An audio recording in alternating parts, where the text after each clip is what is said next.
The sun was barely up, and already the small community buzzed with life. Roosters crowed in the distance, children hurried with buckets balanced on their heads, and traders called out prices as they arranged goods in front of wooden stalls. Yet in the midst of the noise, one young woman walked with her head slightly bowed, her steps heavy but determined.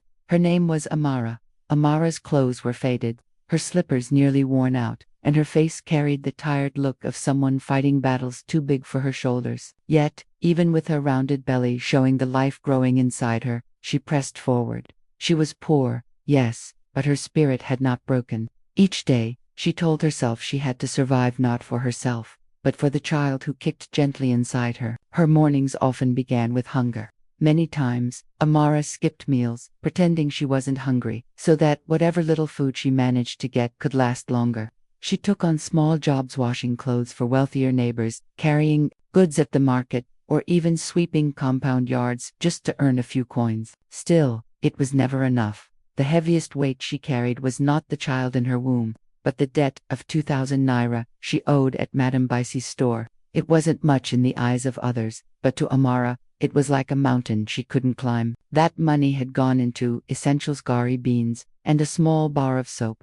She had thought she would quickly repay it after some work, but days turned into weeks, and her pockets remained empty. Her neighbors whispered behind her back, she should not be having a child when she can't feed herself. Others were harsher. Why borrow money if you can't pay? Amara heard the words, but she chose silence. Only she knew the pain of going to bed hungry, of hearing her unborn baby move inside her, while her stomach ached with emptiness. Still, she held her head high. At night, she spoke softly to her unborn child. You will not suffer as I have. I will give you a better life. These promises kept her alive. But shadows lurked in her world. Madame Bisi, the store owner she owed, was known throughout the community for her sharp tongue and hard heart. Some people feared her, others hated her, but no one could deny her power. Stories circulated of how she once dragged a boy by the ear for stealing a loaf of bread, or how she publicly cursed a woman who delayed payment. And now, Amara was her next target. Every time Amara passed the store, she felt Madame Bisi's eyes following her, cold and piercing. Sometimes, she muttered loud enough for others to hear, people think they can eat free food here. Not in my store. It was clear her patience was running thin. Amara dreaded the day she would have to face her, yet she knew it was coming. The debt sat like a stone in her heart. Each night she lay awake, wondering if tomorrow would be the day Madame Bisi finally snapped. The community, too, sensed the storm. Some pitied Amara, whispering that she should stay far from the store until she had the money. Others shook their heads, saying, Madame Bisi doesn't forgive. That woman is fire. She will disgrace her. In moments of loneliness, Amara wished someone would stand beside her. But in poverty, friends were scarce. Her only comfort was her unborn child, the heartbeat she imagined when she placed her hand over her belly. That was the hope that carried her through each day of ridicule and despair. The air around the market grew tense. Everyone knew that soon, Amara and Madame Bisi would clash. And when that happened, the whole community would watch. The storm was not yet here, but its winds had begun to stir. The morning sun was sharp that day, beating down on the dusty streets of the small community. The market was alive. Women shouted prices, children darted between stalls, and the smell of fried akara drifted through the air. Amid the chatter and the noise, Amara walked slowly toward Madame Bisi's store. Her heart pounded with each step. She had avoided this moment for as long as she could, but she knew hiding would not change the truth. The 2,000 naira debt clung to her like a shadow. That morning, she whispered a prayer under her breath. God, soften her heart. Let her understand. When Amara entered the shop, Madame Bisi stood behind the counter, her wide frame filling the space. Her sharp eyes narrowed as soon as they landed on Amara. She crossed her arms, tapping her foot as though she had been waiting for this exact moment.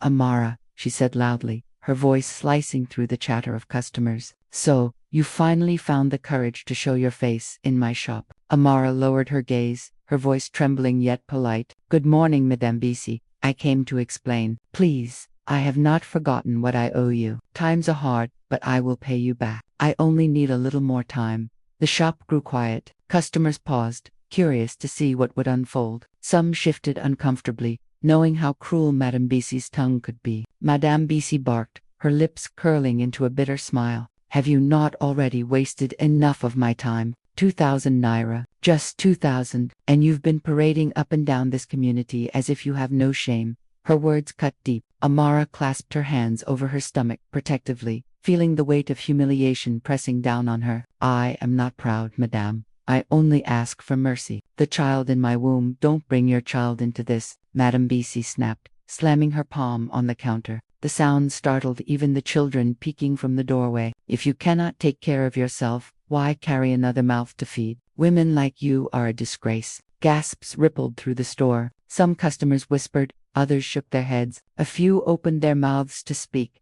but fear silenced them. No one wanted to be the next victim of Madame Bizi's wrath. Amara's eyes filled with tears, but she stood her ground, refusing to shout back. I will repay you, I swear. Please don't speak this way before everyone. I came with respect.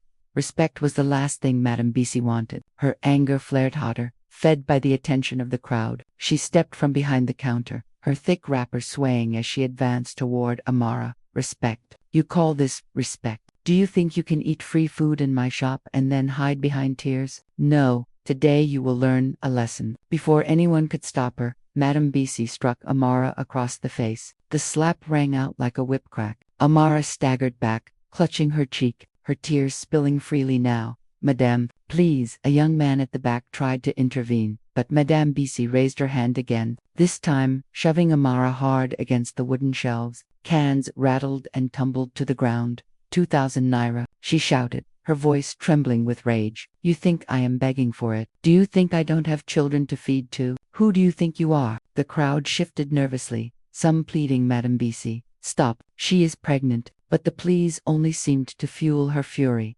Amara clutched her stomach, pain shooting through her body. Her knees buckled as she tried to steady herself. Please, my baby, she whispered weakly. But Madame Bizi, blinded by pride and anger, pushed her once more. This time, Amara fell hard to the ground. A collective scream rose from the onlookers as her body went limp, her head striking the edge of a low stool before she collapsed completely. The market froze. Mothers pulled their children close. Men shook their heads in disbelief. Amara lay motionless, her eyes closed, her breaths shallow. The dust settled around her body, and for the first time, silence gripped the noisy street. Someone rushed forward. She's not moving. Somebody, please help. Another bent down, pressing a hand against Amara's neck. She's still breathing, but weak. We need to get her to the hospital. Panic broke out. Several people scrambled to lift her, while others scattered in search of transport. The whispers turned into accusations. This is too much. Madame Bizi has gone too far this time. But she owed the money. Owing is not a crime. She could have spoken to her like a human being. As Amara was carried away, her lifeless body cradled in the arms of strangers, Madame Bizi stood at the center of it all. Her chest heaved, her face twisted with both rage and fear. For the first time, she seemed shaken, but pride kept her mouth shut. The community stared at her, their eyes heavy with judgment. In that moment, the market knew something had shifted forever. The storm had broken. The hospital corridor smelled of antiseptic and fear. The echo of hurried footsteps and the distant cry of a newborn baby filled the air. But for Amara's loved ones, time had stopped.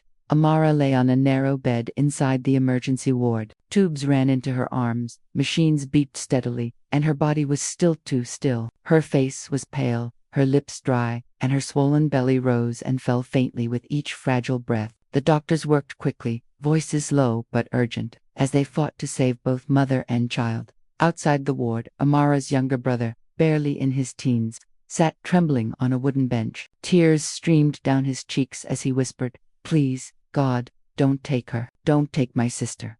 Beside him, their elderly neighbor Mama Chinier held his shoulders, rocking him gently as if to comfort both herself and him. "She's strong," Mama Chinier said, though her own eyes glistened. "That girl has fought harder battles. She will fight this one too for her baby." Hours dragged on, like days. News of what had happened at Madame Bizi's store spread faster than harmattan fire. By evening, the hospital courtyard was crowded. Some came to show support, others came out of curiosity, and many came to argue.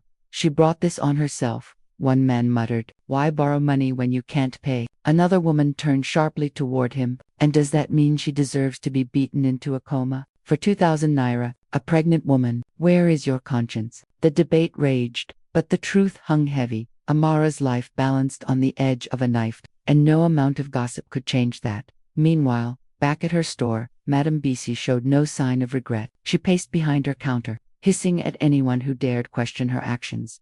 People should learn respect, she said to a group of women who had come to confront her. I am not a fool. If I allow one person to owe me, tomorrow the whole community will line up asking for credit. Who will feed my children then? But you nearly killed her, one woman shouted. She is fighting for her life in the hospital. Madame Bisi waved her hand dismissively. That is her business. Did I tell her to get pregnant without money? Let people talk. I stand by what I did. Maybe others will learn from her mistake. Her words spread like poison through the streets. Some shook their heads in disgust, swearing never to step foot in her store again. Others, out of fear or habit, continued buying from her, whispering quietly, but never confronting her directly. At the hospital, Amara's condition remained critical. The doctor, a middle-aged man with tired eyes, finally stepped out to address the waiting crowd.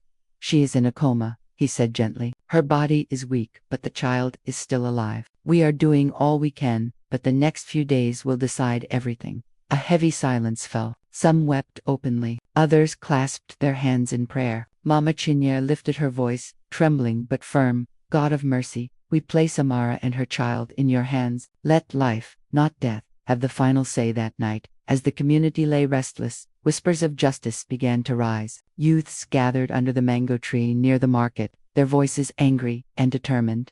This cannot go unpunished, one said. Today it is Amara. Tomorrow it could be any of us. We must act. Madame Bisi thinks she is above everyone. But fear still lingered. The police in the area were known to take bribes, and many doubted whether justice could truly reach Madame Bisi. Some feared her wealth, others her connections. So, for now, their anger burned quietly, waiting for the right spark. Inside her silent ward, Amara lay suspended between life and death. She could not hear the debates outside, nor feel the tears that wet her brother's face as he clung to her hand. But her unborn child stirred within her, a faint reminder that hope was not yet gone. And while the community wrestled with guilt, anger, and silence, Madame Bisi slept soundly in her house, unshaken by the storm she had caused. To her, this was just another day of proving her power. But power built on cruelty is fragile, and the cracks were already beginning to show. The night deepened, and the hospital lights flickered softly. For Amara, the battle for her life had only just begun. For the community, the question remained: would they stand for justice, or let fear keep them silent? And for Madame Bisi, her arrogance would soon meet the weight of consequences she had never imagined. The story was far from over. The hospital ward was quiet except for the steady beeping of machines. Days had passed since Amara slipped into her coma. Nurses moved carefully around her bed, checking her pulse, adjusting her drip, whispering to each other about how thin the line was between life and death. Her family clung to every word the doctor spoke, holding on to fragments of hope. Her brother often sat by her side, pressing his forehead against her hand, whispering through tears, "Sister, don't leave me. Please wake up. I can't do this alone." Then came the news that stirred the air like a fresh wind. The child inside her was still alive. Despite the trauma, the little heartbeat was strong, defying all odds. The doctor himself looked astonished. "This baby is a fighter," he said softly. "If the mother can hold on, there is hope for both." Those words spread quickly among the people waiting outside. Hope, small but powerful, took root in their hearts. Some began to believe that Amara's survival was possible, that her story was not yet over. But inside Amara's silent world, a battle was taking place. In her coma, she found herself standing in a vast, misty field. The air was warm, and the scent of fresh earth surrounded her. Ahead, she saw a figure, a woman dressed in white, with gentle eyes that reminded her of comfort she had once known. As the figure drew closer, Amara gasped. It was her mother, long gone from this world. "My child," the woman said, her voice calm and full of love. "You cannot rest here." "Not yet."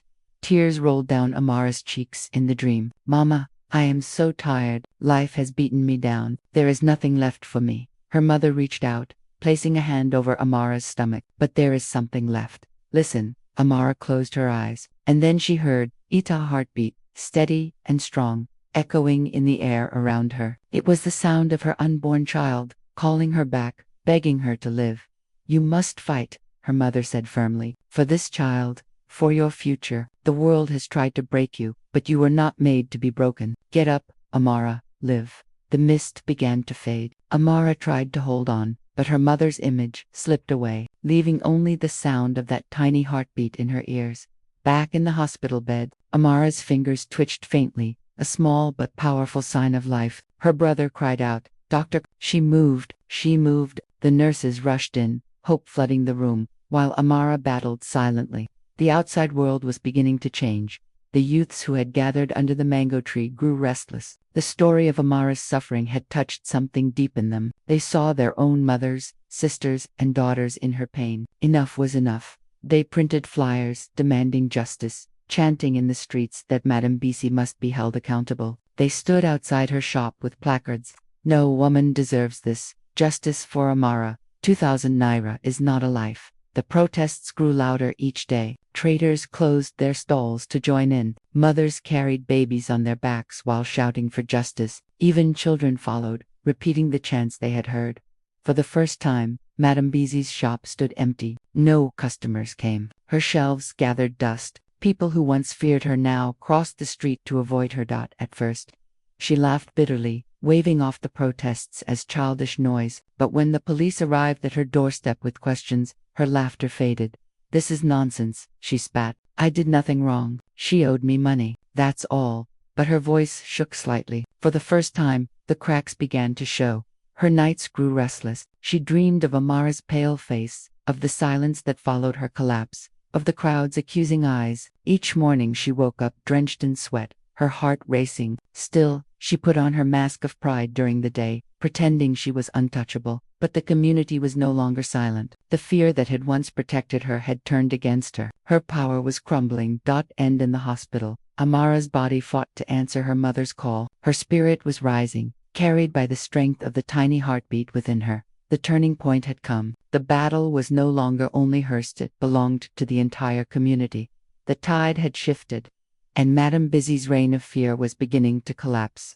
The hospital corridors were tense with whispers. Nurses moved quickly, doctors consulted in low voices, and family members waited outside in anxious silence. Then, it happened. Amara's eyelids fluttered. Slowly, painfully, she opened her eyes. The harsh white light above her made her squint, but the sight of her brother's tear-soaked face leaning over her filled her heart with warmth. "You're awake," he shouted, his voice breaking with joy. His hands trembled as he pressed them over hers. "Sister, you came back. You came back to us." Weak and fragile, Amara tried to speak, but her throat was dry. The nurse rushed to her side, giving her a sip of water. Tears streamed down her cheeks as she whispered, "The baby, my baby." The doctor stepped forward, smiling softly. "The child is strong. You fought, and so did your baby. Both of you are still here." Relief swept over the room like a flood. Her family wept openly, thanking God for a miracle. Amara closed her eyes again, this time not in weakness but in gratitude. She remembered her dream, her mother's words. The heartbeaten realized she had been given a second chance.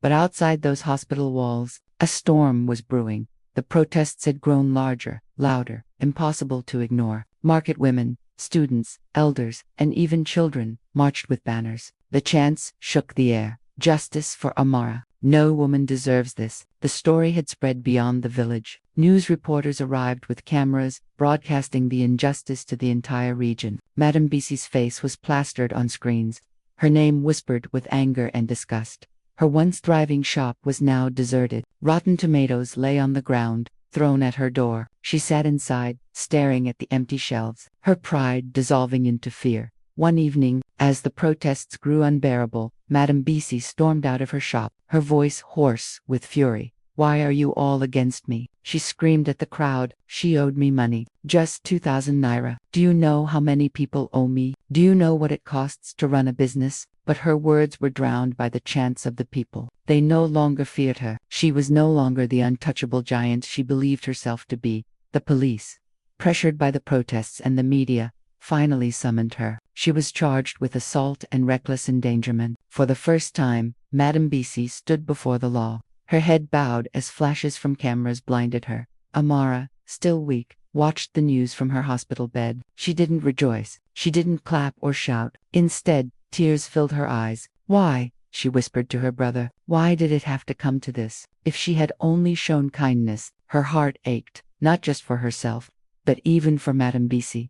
She thought of how greed and cruelty could consume a person until they lost their humanity. Days later, the police asked Amara if she wanted to testify. The entire community waited for her decision. Would she demand the harshest punishment? Would she curse the woman who almost took her life? The courtroom was packed on the day of the hearing. Madame Bisi stood in the dock, her face pale, her once-proud eyes dull with shame. She had lost everything: her business, her reputation, her respect. People she once controlled now looked at her with disgust. Then Amara entered, supported by her brother. The room went silent. Everyone rose. She was thin, fragile, but her presence carried a quiet power that filled the room. She looked at Madame Bisi, and for a moment, time seemed to stop. The woman who had beaten her to the edge of death now looked broken, trembling like a leaf in the wind. The judge asked Amara to speak. She took a deep breath, her voice trembling but clear. I stand here today, not because I am strong, but because God gave me another chance. Madame Bisi nearly destroyed my life, and the life of my unborn child, over just 2,000 naira. My scars will never fade, and my pain will never be forgotten, but I refuse to let hatred consume me the way greed consumed her. The court murmured in surprise. Amara continued, I do not ask for vengeance. I asked for justice. Let her face the law, but let her also learn that money is never worth more than a human life. I forgive her not because she deserves it, but because I refuse to let bitterness chain me forever. Gasps filled the room. Tears streamed down the faces of many who listened. Even the judge's eyes softened. Madame Bisi broke down, sobbing uncontrollably. For the first time, she realized the weight of her actions, not just the law she had broken, but the humanity she had lost.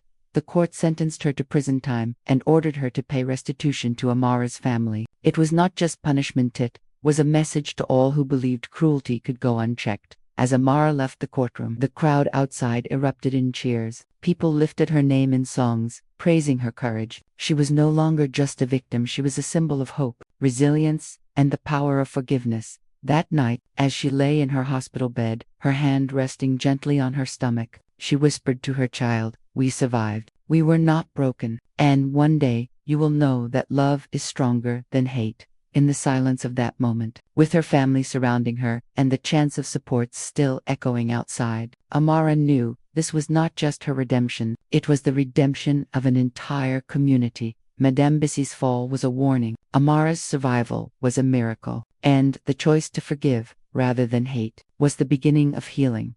The story had reached its climax. Ruin for the oppressor, redemption for the broken, and hope for those who believed justice could still be found.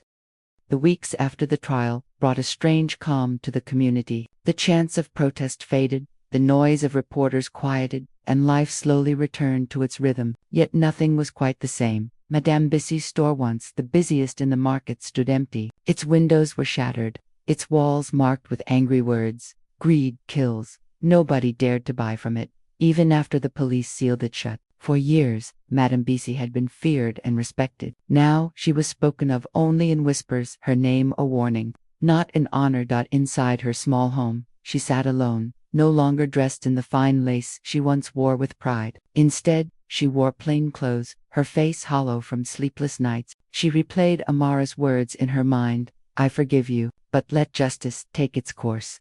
That forgiveness cut deeper than any punishment. It forced her to see the emptiness of her pride, the destruction it had caused. Meanwhile, Amara's life moved forward, one fragile step at a time. The community, shaken by her suffering and inspired by her courage, rallied around her. Market women brought food to her family's door. Neighbors gave small donations to help with hospital bills. Even strangers who had only heard her story sent letters of encouragement.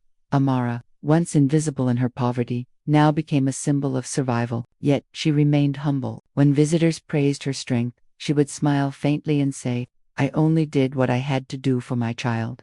Months later, the day finally came. In the early hours of the morning, after hours of labor and prayer, Amara gave birth to a healthy baby boy. The cries of the child filled the hospital room, bringing tears to every eye. Her brother held the newborn gently, his hand shaking with awe. He's strong, he whispered, just like his mother. Amara looked at her son, her heart overflowing. Every hardship, every tear, every scar now had meaning. She kissed the baby's forehead and whispered, "Your life is my victory. You are the proof that pain can give birth to hope." The news of the birth spread quickly through the community. People gathered outside her home to celebrate, singing songs of joy. For them, the baby was more than a child. He was a symbol, a reminder that life can rise again from the ashes of cruelty. As for the community itself, the incident left a permanent mark. People began to speak differently to one another, with more kindness and patience. Shopkeepers who once mocked the poor now thought twice before turning them away. Young people,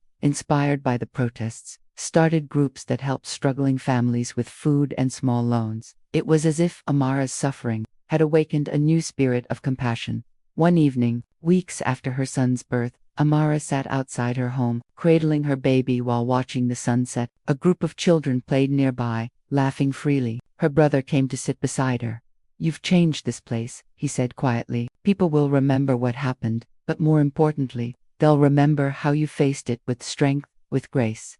Amara smiled, though her eyes shone with tears. "I didn't choose this path, but maybe God allowed it so others could learn. If even one heart becomes softer, then my pain was not wasted." In the silence that followed, the cries of her child and the laughter of children in the distance seemed to weave together a song of renewal. As for Madame Bisi, her ruin became part of the tale. She served her sentence, her wealth drained, her pride gone. Some pitied her, others said she got what she deserved. But in the end, her story was remembered not for her success but for her downfall, the warning of what cruelty can cost. Amara's story, however, was told at weddings, in church gatherings, and in quiet conversations. Mothers reminded their children, "Be kind, or you will end up like Madame Bisi. Be strong, or you will rise like Amara." Years later, as Amara's son grew, he would hear the story of his birth, how his mother nearly lost her life but fought to bring him into the world. He would learn that forgiveness is not weakness,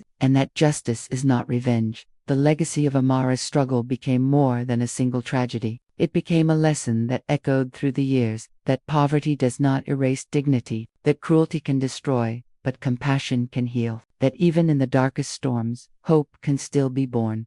And so the story closed not with bitterness, but with renewal. Amara, once broken, now stood as a mother, a survivor, and a symbol. Her scars remained, but they no longer spoke of defeat. They spoke of victory, the kind that comes when suffering gives way to strength, when hate bows to love, and when a single woman's courage changes the heart of an entire community.